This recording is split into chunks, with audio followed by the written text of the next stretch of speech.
स्तुति तथा देवी द्वारा देवताओं को वरदान, ये प्रसंग सुनेंगे। ये काफ़ी महत्वपूर्ण है। सभी हमारे सनातन धर्म प्रेमियों से यह आग्रह है कि माता के इस प्रसंग को आप ज़्यादा से ज़्यादा आत्मसात भी करें और अन्य सभी सनातन धर्म प्रेमियों तक माता का यह उपदेश जरूर पहुँचाएं। जय माता दी। ओम बालर्विधूतिमेन्दु किरीटां तुङ्कुचां नयत्र युक्तां इष्मेरमुखीं वरदासकुंसपाशाभीतिकरां प्रवजे भुवनेशं। मैं भुवनेश्वरी देवी का ध्यान करता हूँ, जिनके श्री अंगों की आभा प्रभात काल के समान सूर्य के समान है और मस्तक पर चंद्रमा का मुकुट है। वे उभरे हुए स्तनों और 3 नेत्रों से युक्त हैं। उनके मुख पर मुस्कान की छटा छाया रहती है और हाथ में भरत, अंकुश, पाश एवं अभय मुद्रा शोभा पाते हैं। अब ऋषि कहते हैं, देवी के द्वारा वहाँ महादैत्य सुम्भ के मारे जाने पर इंद्र आदि देवता अग्नि को आगे करके उन कात्यायनी देवी की स्तुति करने लगे। उस समय अभिष्ट की प्राप्ति होने से उनके मुख कमल दमक उठे और उनके प्रकाश से दिशाएं भी जगमगा उठी थी। तब देवता बोले, शरणागत की पीड़ा दूर करने वाली देवी हम पर प्रसन्न हो। संपूर्ण जगत की माता प्रसन्न हो। विश्वेश्वरी, इस विश्व की रक्षा करो। देवी, तुम ही चराचर जगत की अधीश्वरी हो। तुम इस जगत का एकमात्र आधार हो, क्योंकि पृथ्वी रूप में तुम्हारी ही स्थिति है। देवी, तुम्हारा पराक्रम अलंघनीय है। तुम ही जल रूप में स्थित होकर संपूर्ण जगत को तृप्त करती हो। तुम अनंत बल संपन्न वैष्णवी शक्ति हो। इस विश्व की कारण भूता परामाया हो। देवी, तुमने इस जगत को मोहित कर रखा है और तुम ही प्रसन्न होने पर इस पृथ्वी पर मोक्ष की प्राप्ति कराती हो। और देवी, संपूर्ण विद्याएं तुम्हारी ही भिन्न भिन्न स्वरूप हैं। जगत में जितनी भी स्त्रियां हैं वे सब तुम्हारी ही मूर्तियां हैं। जगदम्ब, एकमात्र तुमने ही इस विश्व को व्याप्त कर रखा है। तुम्हारी स्थिति क्या हो सकती है? तुम तो स्तवन करने योग्य पदार्थों से परे एवं परावाणी हो। जब तुम सर्वस्वरूप देवी दुर्ग, स्वर्ग तथा मोक्ष प्रदान करने वाली हो, तब इसी रूप में तुम्हारी स्तुति हो गई। तुम्हारी स्तुति के लिए इससे अच्छी उक्तियाँ और क्या हो सकती हैं। बुद्धि रूप से सब लोगों के हृदय में विराजमान रहने वाली तथा स्वर्ग एवं मोक्ष प्रदान करने वाली नारायण देवी, तुम्हें नमस्कार है। कला, काष्ठा आदि के रूप से क्रम से परिणाम अवस्था परिवर्तन की ओर ले जाने वाली तथा विश्व का उपसंहार करने में समर्थ नारायणी देवी, तुम्हें नमस्कार है। नारायण, तुम सब प्रकार का मंगल प्रदान करने वाली मंगलमयी हो और कल्याणदानी शिवा हो। सब पुरुषार्थों को सिद्ध करने वाली शरणागत वत्सला, 3 नेत्रों वाली एवं गौरी हो, तुम्हें नमस्कार है। तुम सृष्टि, पालन और संहार की शक्ति भूता संता देवी, सनातनी देवी, गुणों का आधार एवं सर्वगुणमयी हो। नारायणी देवी, तुम्हें नमस्कार है। शरण में आए हुए दीनों और पीड़ितों की रक्षा में संलग्न रहने वाली, सबकी पीड़ा दूर करने वाली नारायण देवी, तुम्हें नमस्कार है। नारायण, तुम इस प्रकार ब्रह्मानी का रूप धारण करके हंसों से जुते हुए विमान पर बैठती हो तथा कुश मिश्रित जल छिड़कती रहती हो, तुम्हें नमस्कार है। माहेश्वरी रूप से त्रिशूल, चंद्रमा एवं सर्प को धारण करने वाली तथा महान वृषभ की पीठ पर बैठने वाली नारायण देवी, तुम्हें नमस्कार है। मोरों और मुर्गों से घिरी रहने वाली तथा महाशक्ति धारण करने वाली कुमारी रूप धारणी निष्पापे नारायणी देवी, तुम्हें नमस्कार है। शंख, चक्र, गदा और शार्ग धनुष रूप उत्तम आयुधों को धारण करने वाली वैष्णवी शक्ति रूपा नारायणी, तुम प्रसन्न हो, तुम्हें नमस्कार है।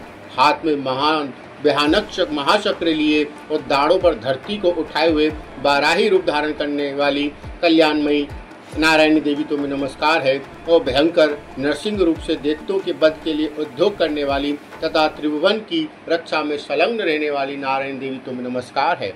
मस्तक पर किरीट और हाथ में महावज्र धारण करने वाली, सहस्त्र नेत्रों के कारण उद्दीप्त दिखाई देने वाली और वृत्रासुर के प्राणों का अपहरण करने वाली इंद्र शक्ति रूपा नारायण देवी, तुम्हें नमस्कार है। शिवदूती रूप से दैत्यों की महती सेना का संहार करने वाली, भयानक रूप धारण कर तथा विकट गर्जना करने वाली नारायण देवी, तुम्हें नमस्कार है। दाढ़ों के कारण विकराल मुख वाली, मुंडमाला से विभूषित मुंड मर्दनी चामुंडा रूपा नारायणी, तुम्हें नमस्कार है।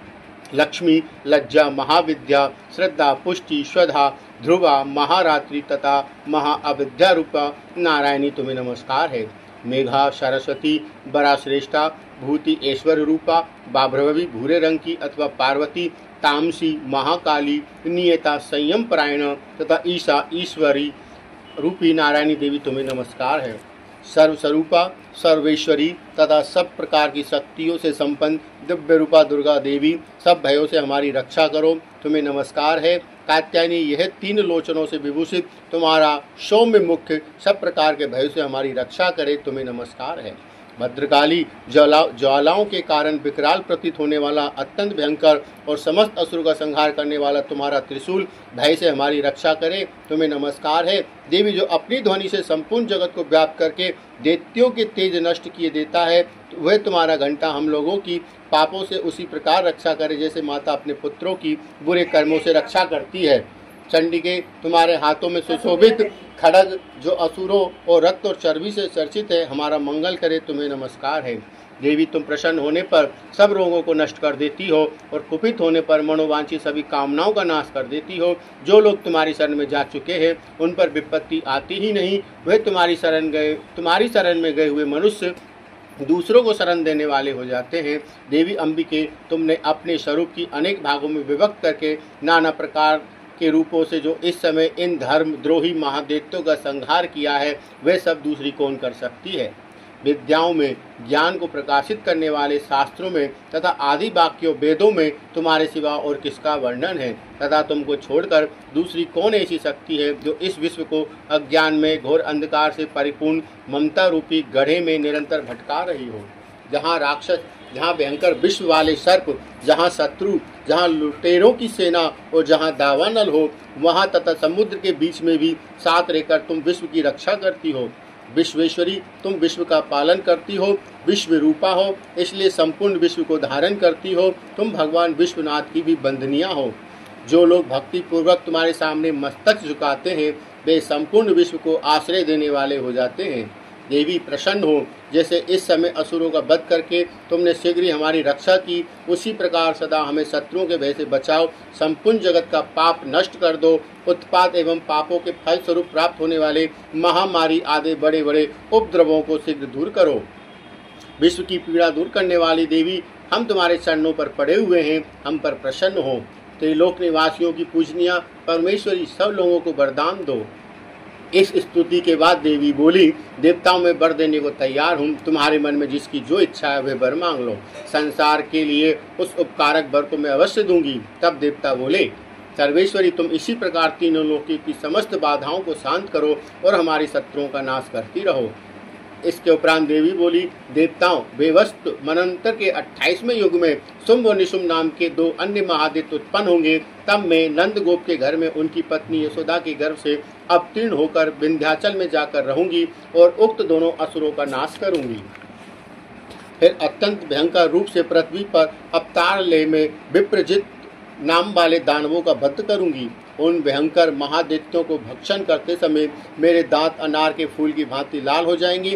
तब स्वर्ग में देवता और मृत्युलोक में मनुष्य सदा मेरी स्तुति करते हुए मुझे रक्तदंतिका कहेंगे। फिर जब पृथ्वी पर 100 वर्षों के लिए वर्षा रुक जाएगी और पानी का अभाव हो जाएगा, उस समय मुनियों के स्तवन करने पर मैं पृथ्वी पर निजा रूप में प्रकट होंगी और 100 नेत्रों से मुनियों को देखूंगी। अतः मनुष्य मुझे सक्ताक्षी नाम से मेरा कीर्तन करेंगे। देवताओं, उस समय में अपने शरीर से उत्पन्न हुए शाकों द्वारा समस्त संसार का पालन पोषण और भरण पोषण करूंगी। जब तक वर्षा नहीं होगी तब तक वे शाक ही सब प्राणों की रक्षा करेंगे। ऐसा करने के कारण पृथ्वी पर शाकंभरी के नाम से मेरी ख्याति होगी। उसी अवतार में मैं दुर्गम नामक महादैत्य का वध भी करूंगी। इससे मेरा नाम दुर्गा देवी के रूप से प्रसिद्ध होगा। और फिर जब मैं भीम रूप धारण करके मुनियों की रक्षा के लिए हिमालय पर रहने वाले राक्षसों का भक्षण करूंगी, उस सब मुनि भक्ति से नतमस्तक होकर मेरी स्तुति करेंगे। तब मेरा नाम भीमा देवी के रूप से विख्यात होगा। जब अरुण नामक दैत्य 3 लोकों में भारी उपद्रव मचाएगा, तब मैं तीनों लोकों का हित करने के लिए 6 पैरों वाले असंख्य भ्रमरों का रूप धारण करके उस महादैत्य का वध करूंगी। उस समय सब लोग मुझे ब्राह्मणी के नाम से स्तुति करेंगे। इस प्रकार जब जब संसार में दानवी बाधा उपस्थित होगी, तब तक महा अवतार लेकर मैं शत्रुओं का संहार करूंगी। अब हम 12वें अध्याय में जानेंगे देवी चरित्रों के पाठ का क्या महत्व है। ओम विधुतामसपं प्रभावं मृगप्रति स्थितां भीषणां कन्याभिकरफालखेटविलसदस्ताः वीरासेवितां हस्ते चक्रगदासी खेटविशिखांशु चापं दुरन्तर्जनीं विद्यानां मनललिमिकातं शशिधरां दुर्गां त्रिनेत्रां भजे। मैं 3 नेत्र वाली दुर्गा देवी का ध्यान करता हूँ। उनके श्री अंगों की प्रभा बिजली के समान है। वे सिंह के कंधे पर बैठी हुई है, वो भयंकर प्रतीक होती है। हाथों में तलवार और ढाल लिए अनेक कन्याएं उनकी सेवा में खड़ी हैं। वे अपने हाथों में चक्र, गदा, तलवार, ढाल, बाण, धनुष, पाश और तर्जनी मुद्रा आदि धारण किए हुए हैं। उनका स्वरूप अग्निमय है तथा वे माथे पर चंद्रमा का मुकुट धारण करती है। इस पर देवी बोली, देवताओं को चिंतित होकर प्रतिदिन इन स्तुतियों से मेरा स्मरण करेगा, उसकी सारी बाधा मैं निश्चय ही दूर कर दूंगी। देवी ने कहा, तुम मधु केटक का नाद, महिषासुर का वध तथा शुंभ निशुंभ के संहार का प्रसंग का पाठ करेंगे तथा अष्टमी, चतुर्दशी और नवमी को भी जो एकादशी होगा भक्ति पूर्वक मेरे उत्तम आसन का श्रवण करेंगे, उन्हें कोई पाप नहीं छू सकेगा, उन पर पाप जनित आपत्तियां भी नहीं आएंगी, उनके घर में कभी कलुषता नहीं होगी तथा उनको कभी प्रेमी जनों के दुखों का कष्ट भी नहीं भोगना पड़ेगा। इतना ही नहीं, उन्हें शत्रुओं से, कुबेरों के राजा से, शत्र से, अग्नि से तथा जल की राशि से भी कभी भय नहीं होगा। इसलिए सबको एकाग्र होकर भक्तिपूर्वक मेरे इस महात्म्य को सदा पढ़ना और सुनना चाहिए। ये परम कल्याणकारक है। मेरा महात्म्य महामारी जनित समस्त उपद्रवों तथा आध्यात्मिक आदि तीनों प्रकार के उत्पातों को शांत करने वाला है। मेरे जिस मंदिर में प्रतिदिन विधिपूर्वक मेरे इस महात्म्य का पाठ किया जाता है, उस स्थान को देवी माँ कभी नहीं छोड़ती। माँ सदा ही जगदम्बे का सानिध्य बना देता है। बलिदान, पूजा, होम, महोत्सव के अवसरों पर मेरे इस शरीर का पूरा पाठ श्रवण करना चाहिए। ऐसा करने पर मनुष्य विधि को जानकर या बिना जाने ही मेरे लिए बड़ी पूजा या होम आदि करेगा, उससे मैं बड़ी प्रसन्नता के साथ ग्रहण करूंगी। शरद काल में जो वार्षिक महापूजा की जाती है, उस अवसर में जो मेरे माता को भक्तिपूर्वक सुनेगा, वह मनुष्य मेरे प्रसाद से सब बाधाओं से मुक्त तथा धन्य धान्य एवं पुत्र से संपन्न होगा। इसमें कहीं भी संदेह नहीं है। देवी का ये कथन देवताओं को कहा गया। मेरे इस महात्म्य को प्रादुर्भाव की सुंदर कथाएं तथा युद्ध में किए हुए मेरे पराक्रम को सुनने से मनुष्य निर्भय हो जाता है। देवी ने कहा, मेरे महात्म्य का श्रवण करने वाले पुरुषों के शत्रु नष्ट हो जाते हैं, उन्हें कल्याण की प्राप्ति होती है तथा उनका कुल आनंदित रहता है। सर्वत्र शांति कर्म में बुरे स्वप्न दिखाई देने पर तथा ग्रह जनित भयंकर पीड़ाओं पर होने पर मेरे महात्म्य का श्रवण करना चाहिए। इससे सब विघ्न तथा भयंकर ग्रह पीड़ाएं शांत हो जाती है तथा मनुष्यों द्वारा देखा हुआ दुष्स्वप्न भी शुभ सपन में बदल जाता है। बाल ग्रहों से आक्रांत हुए बालकों के लिए ये महात्म्य शांतिकारक है तथा मनुष्यों के संगठन में फूट हो जाने पर ये अच्छी प्रकार से मित्रता कराने वाला होता है। ये महात्म्य समस्त दुराचारियों के बल का नाश करने वाला, इसके पाठ मात्र से राक्षसों, भूतों और पिशाचों का नाश हो जाता है। मेरा ये सब महात्म्य मेरे सामिप्य की प्राप्ति कराने वाला है। पशु, पुष्प, अर्घ्य, धूप, दीप, गंध आदि उत्तम सामग्रियों द्वारा पूजन करने से, ब्राह्मणों को भोजन कराने से, होम करने से, प्रतिदिन अभिषेक करने से और नाना प्रकार के अन्य भोगों का अर्पण करने से तथा दान देने आदि से 1 वर्ष तक जो मेरी आराधना की जाती है, उससे मुझे जितनी प्रसन्नता होती है, उतनी प्रसन्नता मेरे उस उत्तम शरीर का एक बार श्रवण करने मात्र से हो जाती है। यह महात्म्य श्रवण करने वाले पापों को हर लेता है और आरोग्य को प्रदान करता है। मेरे प्रादुर्भाव का कीर्तन समस्त रूपों से रक्षा करता है तथा मेरा युद्ध विषयक चरित्र दुष्ट देवताओं का संहार करने वाला है। इसके श्रवण करने पर मनुष्यों को कभी शत्रुओं का भय तो रहता ही नहीं। देवताओं तुमने और ब्रह्म ऋषियों ने जो मेरी स्तुतियाँ की है तथा ब्रह्मा जी ने जो स्तुतियाँ की है, वे सभी कल्याण में बुद्धि प्रदान करती है। वन में, सीधे मार्ग में अथवा दावानल से गिर जाने पर, निर्जन स्थान में लुटेरों के दाव में पड़ जाने पर या शत्रुओं से पकड़े जाने पर अथवा जंगल में सिंह, व्याघ्र या जंगली हाथियों को पीछा करने पर, कुपित राजा के आदेश से बंद या बंधन के स्थान पर ले जाए जाने पर या महासागर में नाव पर बैठने के बाद राजस्थान की नाव से डगमग होने या स्थिति में भी अत्यंत भयंकर युद्ध में शत्रु का प्रहार होने पर अथवा वेदना से पीड़ित होने पर, कई कारणों में भी बाधाओं के उपस्थित होने पर पर जो मेरे इस शरीर का स्मरण करता है वह मेरे संकट से मुक्त हो जाता है। मेरे प्रभाव से सिंह आदि हिंसक जंतु नष्ट हो जाते हैं और लुटेरे और शत्रु भी मेरे शरीर का स्मरण करने वाले भागते हैं।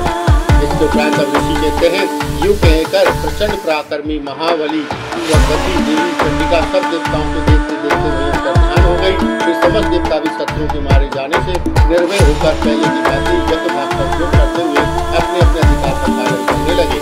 संसार का विध्वंस करने वाले महाभयंकर अतुल पराक्रमी शत्रु शुंभ तथा महाबली देवी के द्वारा मारे जाने पर शेष दिक्कत पाताल लोक में चले गए। राजन, इस प्रकार भगवती अंबिका देवी मृत्यु होती हुई उन्हें अपने प्रकट होकर जगत की रक्षा करती है। वे ही विष्णु को मोहित करती है और वे ही जगत को जन्म देती है।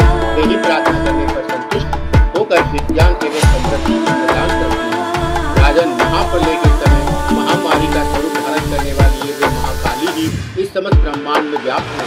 वही समय समय पर महामारी होती है और वही स्वयं के जन्म होती हुई भी षष्ठी के रूप में प्रकट होती है। वे सनातनी देवी ही समय अनुसार संपूर्ण भूतों की रक्षा करती है।